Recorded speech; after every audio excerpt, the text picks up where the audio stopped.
But at some point in that year, it was April, May, the Rwandan lawyer would go to the prison and get strip searched, like everything, searching everything. And then they will ask him for documents that he didn't even know these documents existed. These are documents that we were talking about in our Signal groups with our family. Oh, we need to make sure that the lawyer gets this.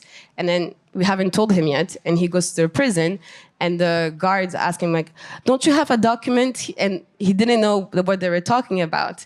And so we had this thought that maybe we're being listened to or tracked, but we didn't give too much attention to that because we're just so busy with everything. But we saw these weird coincidence where the government had more information than the lawyers themselves from what we were doing.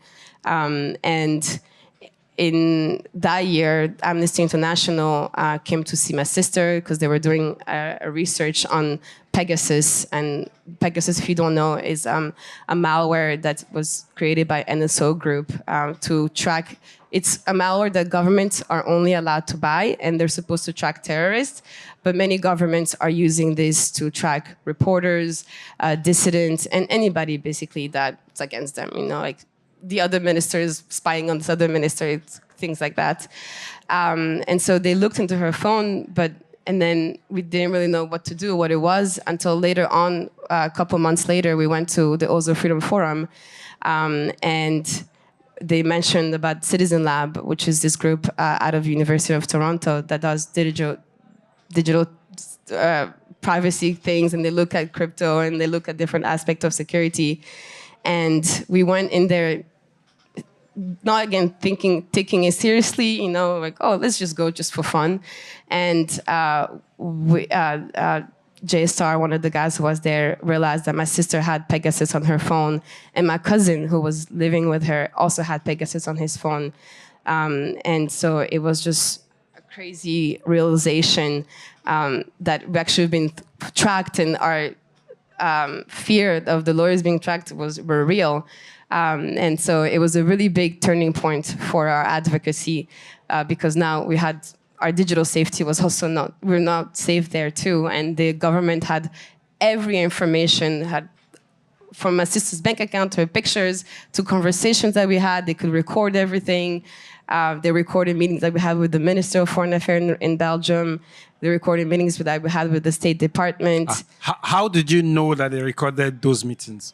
Because you can see when the malware is turned on. So the one that's really specific is the meeting with the Minister of Foreign Affairs in Belgium.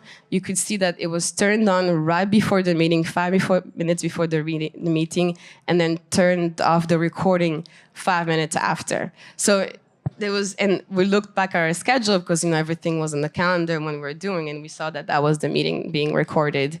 And my sister was speaking at the Oslo Freedom Forum, and Thor, who's a founder of the HRF, like, brought her on stage and talked to Kagame, and they said, hey, people don't love you so much, that's why you're tracking this family, you didn't get enough love, and that's why you're such a bad guy. But it woke up the Rwandan community, because now other people in the Rwandan community also realized that they could also be followed. So it brought a lot of awareness within our society, but it also created more fear in that time. But for us, it was a turning point, because now we're advocating to your traditional human rights folks.